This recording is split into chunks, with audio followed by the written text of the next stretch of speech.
Y पूरन कुमार की मौत को 7 दिन 7 रातें हो गई हैं, लेकिन अब तक उन्हें इंसाफ नहीं मिल पाया है। और इन 7 दिनों 7 रातों से पूरन कुमार का परिवार एक पल के लिए भी चैन की नींद नहीं ले पाया। आईएएस पत्नी लगातार पति को न्याय दिलाने के लिए सरकार और सिस्टम से गुहार लगा रही हैं, लेकिन सिस्टम की सुस्ती उनके परिवार को सिवाय दुखों के कुछ भी नहीं दे पा रही। ऐसे में सवाल ये उठता है कि आखिर कब तक पूरन कुमार के परिवार को इस पीड़ा को सहना पड़ेगा? कब तक पूरन कुमार की पत्नी की आंसू पति को न्याय न मिलने के गम में बहते रहेंगे? आखिर कब तक सरकार उन 2 बेटियों के दुख को समझ पाएगी जिनके सर से उनके पिता का साया उठ चुका है? नमस्कार, आपके साथ मैं हूं प्रतिमा दत्ता। आज की इस वीडियो में बात फिर से आईपीएस वाई पूरन कुमार की होगी। वही वाई पूरन कुमार जिनकी रूह पिछले 7 दिन से इंसाफ की राह देख रही है। उनके शव का अभी तक पोस्टमार्टम नहीं हो पाया है और अंतिम संस्कार तो पोस्टमार्टम के बाद ही होगा। कई बार सरकार के विधायक, मंत्री और खुद मुख्यमंत्री पूरन कुमार की पत्नी आईएएस अमनीत पी कुमार को बनाने की कोशिश कर चुके हैं, लेकिन बात नहीं बन पा रही है। लिहाजा ऐसे में अब सबसे बड़ा सवाल यही उठता है कि आखिर वाई पूरन कुमार के परिवार की मांग सरकार पूरी क्यों नहीं कर पा रही? क्यों पुलिस परिवार के दुखों को कम करने की बजाय जांच में लेट लतीफी कर उनके दुख को बढ़ा रही है? वीडियो में इन्हीं सवालों पर बात होगी और ये समझा जाएगा कि आखिर कैसे वाई पूरन के सुसाइड केस में हरियाणा कई हिस्सों में बढ़ चुका है और क्यों इस पूरे मामले को सिर्फ जाति से संबंधित बना दिया गया है। 7 अक्टूबर ये वो तारीख है जिस दिन दोपहर में आईपीएस वाई पूरन कुमार ने अपनी खुद की रिवॉल्वर से अपने आप को गोली मारकर आत्महत्या कर ली। उनकी आत्महत्या के बाद की एक तस्वीर भी अब सोशल मीडिया पर वायरल है, जिसमें वाई पूरन कुमार सोफे पर हैं और पूरी तरीके से खून में लथपथ। उनके कपड़े खून से तरबदर हो चुके हैं और आंखें बाहर निकल आई हैं। ये तस्वीर इतनी दर्दनाक है कि एक पल के लिए अगर इसे गौर से देख लिया जाए तो दिमाग में बस यही ख्याल आता है कि जिसने भी इस मौत के लिए पूरन कुमार को मजबूर किया, उससे कड़ी से कड़ी सजा जल्दी से जल्दी मिलनी चाहिए। वाई पूरन कुमार का परिवार भी पिछले 7 दिनों से यही मांग कर रहा है। उनकी पत्नी आईएएस अमनीत पी कुमार सरकार से गुहार लगाते लगाते थक चुकी हैं, लेकिन उनके मन मुताबिक कार्रवाई नहीं की जा रही है। वो एफआईआर में आरोपियों के नाम लिखने की मांग कर रही हैं। डीजीपी शत्रुजीत कपूर और नरेंद्र बिजारनिया की गिरफ्तारी की अपील कर रही हैं, लेकिन अफसोस कि उनकी ये मांग सरकार और सिस्टम को समझ में आ ही नहीं रही है। बार बार मंत्रियों को भेजा जा रहा है, बार बार नेताओं को भेजा जा रहा है और ये कहा जा रहा है कि आप मान जाइए, पोस्टमार्टम के लिए हामी भर दीजिए, अंतिम संस्कार कर लीजिए, लेकिन जो मांग एक विधवा पत्नी कर रही है उसकी तरफ किसी का ध्यान ही नहीं है। और यही वजह है कि पिछले 7 दिन से वाई पूरन कुमार का शव अस्पताल की मॉर्चरी में रखा हुआ है और अब तक ना तो पोस्टमार्टम के लिए परिवार ने हामी भरी है और ना ही अंतिम संस्कार के लिए। पूरन कुमार की पत्नी अमनीत पी कुमार और उनके भाई विधायक अमित रतन अब इस बात पर अड़ गए हैं कि जब तक गिरफ्तारी नहीं होगी, पोस्टमार्टम या फिर अंतिम संस्कार का सवाल ही नहीं होता। उनके गुस्से का एक वीडियो भी सामने आया जिसमें वो सरकार को सीधे सीधे चेतावनी देते हुए कहते हैं कि सरकार को शव के साथ जो करना है कर लें, हमें किसी से बात नहीं करनी है, मुझे किसी मंत्री से बात नहीं करनी है। मैंने नहीं करनी, नहीं किसी को नहीं, मत बुलाओ, हमें छोड़ दो जी आप। हाँ मैं छोड़ दो सारी छोड़ दो। हम तो आपके साथ रहे हैं, बताओ हम बॉडी सरकार जो करना कर ले। वाई पूरन कुमार का की कर दोगे, सरकार साडा उनकी कर साडा बर्दाश्त। हम तो आपके साथ हैं, मारे को तो आप, हम तो आपके साथ रहे हैं। तो मैंने मेरी बेटी ने देखा नहीं। प्रीत तू कोई फैसला नहीं लेगी, सारा परिवार का एक बोर्ड बनाओ, उसको फैसला लूंगा। असि तेरे नाल खड़ना यार, पूरन कुमार के परिवार का ये असहनीय दुख और दर्द देखकर पूरा देश झकझोर गया।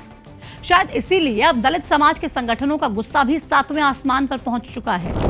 ऐसे में रविवार को चंडीगढ़ में दलित समाज के संगठनों ने एक महापंचायत की, जिसमें दलित समाज की ओर से पुलिस प्रशासन को 48 घंटे यानी कि 2 दिन का अल्टीमेटम दे दिया गया। इस अल्टीमेटम में यह कहा गया कि अगर 48 घंटे में डीजीपी शत्रुजीत कपूर और नरेंद्र बिजारनिया की गिरफ्तारी नहीं हुई तो उग्र प्रदर्शन किए जाएंगे, साथ ही 5 लाख वाल्मीकि समाज के कर्मचारी काम करना बंद कर देंगे। दलित समाज के इस अल्टीमेटम के बाद अब कई घंटे बीत चुके हैं, लेकिन अभी तक कोई कार्रवाई नहीं की गई है। खैर, वाई पूरन कुमार के सुसाइड के अलावा उनके सुसाइड नोट की वजह से भी इस मामले में गर्माहट काफी बढ़ गई है। इतने बड़े पद पर तैनात दलित समाज के अधिकारी की सुसाइड के बाद जब मामले में जातिगत भेदभाव की बात आई तो हरियाणा ही नहीं बल्कि पूरे देश की राजनीति गर्मा उठी। अलग अलग राज्यों के एससी समाज से जुड़े कई नेता, मंत्री और विधायक लगातार वाई पूरन कुमार के परिवार से मिलने के लिए पहुंच रहे हैं। वहीं विपक्षी पार्टियों के नेता और सांसद लगातार इस दलितों पर अत्याचार की चरम सीमा का हवाला देते हुए बीजेपी सरकार को निशाने पर ले रहे हैं। कांग्रेस संसदीय दल की प्रमुख सोनिया गांधी ने पूरन कुमार की पत्नी अवनीत पी कुमार को चिट्ठी लिखकर दुख जताया। साथ ही ये भी कहा कि आज भी सत्ता में बैठे लोगों का पक्षपातपूर्ण रवैया बड़े अधिकारियों को भी सामाजिक न्याय से दूर रखता है। वहीं कांग्रेस सांसद और लोकसभा में नेता विपक्ष राहुल गांधी ने पूरन कुमार की आत्महत्या को पूरे दलित समाज और इंसानियत से जोड़ते हुए कहा कि जब एक आईपीएस अधिकारी को उसकी जाति के कारण अपमान और अत्याचार सहना पड़े तो सोचिए आम दलित नागरिक किस हालत में जी रहे होंगे। कुल मिलाकर वाई पूरन कुमार के सुसाइड का मामला दलितों पर अत्याचार और उनके शोषण से जोड़ दिया गया और इसीलिए अब पूरा दलित समाज और विपक्षी नेता डीजीपी शत्रुजीत कपूर और नरेंद्र बिजारनिया की गिरफ्तारी की मांग कर रहे हैं। वहीं सियासी दबाव और दलितों पर अत्याचार के आरोपों के बाद भी हरियाणा सरकार ने अब तक डीजीपी शत्रुजीत कपूर पर तो कोई कार्रवाई नहीं की है, लेकिन कुछ दिन पहले सरकार ने नरेंद्र बिजारनिया को रोहतक के एसपी पद से हटा दिया था। सरकार को लगा कि शायद इससे मामला कुछ ठंडा हो जाएगा, लेकिन इस फैसले से सरकार दो तरफा घिर गई। सरकार के इस फैसले पर दलित समाज और वाई पूरन कुमार के परिवार ने सवाल उठाए और कहा कि नरेंद्र बिजारनिया को हटाने की बजाय उनकी गिरफ्तारी क्यों नहीं हुई। उधर दूसरी तरफ इस फैसले के चलते अब हरियाणा की खापें सरकार के खिलाफ हो गई हैं। रोहतक में खापों के प्रतिनिधि और सामाजिक संगठनों के सदस्यों ने 11 अक्टूबर को एक पंचायत की। इसमें नरेंद्र बिजारनिया का समर्थन किया गया और उनके खिलाफ हुई कार्रवाई का विरोध हुआ। खापों ने कहा कि सरकार को इस मामले को सिर्फ जातिवाद के चश्मे से नहीं देखना चाहिए। सिर्फ आईपीएस नरेंद्र बिजारनिया जैसे ईमानदारी अधिकारी पर एक तरफा कार्रवाई करना ठीक नहीं है। मामले की उच्च स्तरीय जांच कर इंसाफ मिलना चाहिए। किसी को खामखा बलि का बकरा नहीं बनाना चाहिए। देखा जाए तो सरकार के कुछ ना करने से सिर्फ दलित समाज ही सरकार का विरोध कर रहा था, लेकिन अब सरकार की एक कार्रवाई से खापे भी विरोध में आ गए हैं। इससे इतर पलवल के कुछ पंजाबी संगठनों ने डीजीपी शत्रुजीत कपूर का समर्थन करना शुरू कर दिया है। पंजाबी संगठनों की ओर से एक प्रेस कॉन्फ्रेंस कर कहा गया कि शत्रुजीत कपूर ने एंटी करप्शन ब्यूरो के महानिदेशक रहते हुए दर्जनों भ्रष्ट ऑफिसर्स के खिलाफ कार्रवाई की थी, कईयों को जेल में डाला था। ऐसे ही दागी अफसर अब मामले को जातिगत रूप देने की कोशिश कर रहे हैं। मामले की सीबीआई जांच होनी चाहिए। अब दलित, खाप और पंजाबी संगठनों के बयानों के आधार पर अगर वाई पूरन कुमार के सुसाइड केस के हालात समझने की कोशिश की जाए तो ये समझ में आता है कि मौजूदा समय में ये लड़ाई पूरन कुमार को इंसाफ दिलाने की ना रहकर दलित समाज, खाप पंचायतों और पंजाबी समुदाय के बीच की जंग के रूप में उभर गई है और सियासत इसी जातिगत जंग को धार देने की कोशिश कर रही है। अब इस जातिवाद के ट्रायंगल को भेद कर पूरन कुमार को जल्दी और निष्पक्ष न्याय मिलना इतना आसान नहीं लग रहा है। वहीं प्रशासन और सरकार की सुस्त कार्रवाई भी न्याय में देरी का सबसे बड़ा कारण बन रही है। अब तक अगर वाई पूरन कुमार के सुसाइड केस में प्रशासन और सरकार की भूमिका पर निगाहें दौड़ाएं तो यही दिखता है कि हर काम में लेट लतीफी हुई है और कार्रवाई से बचने की कोशिश की जा रही है। चाहे वो एफआईआर दर्ज करने की बात हो, एफआईआर में आरोपियों के नाम लिखने की बात हो या फिर नरेंद्र बिजारनिया को एसपी पद से हटाने की। अमूमन किसी भी सुसाइड केस में पुलिस सुसाइड नोट के आधार पर आरोपियों को हिरासत में लेने में समय नहीं लगाती है, लेकिन यहाँ तो पुलिस की कार्यप्रणाली इतनी सुस्त है कि 7 दिन बाद भी एक आरोपी हिरासत में नहीं लिया गया है। 7 दिन बाद भी पुलिस और सरकार वाई पूरन कुमार के परिवार को यह भरोसा तक नहीं दे पाए हैं कि जांच निष्पक्ष होगी। अब सोचिए कि जब एक आईपीएस आईएएस का परिवार ही सिस्टम की लेट लतीफे का दंश झेल रहा हो, जांच में निष्पक्षता के पैरामीटर को बार बार नकार रहा हो, तो आम जनता के साथ आखिर क्या होता होगा?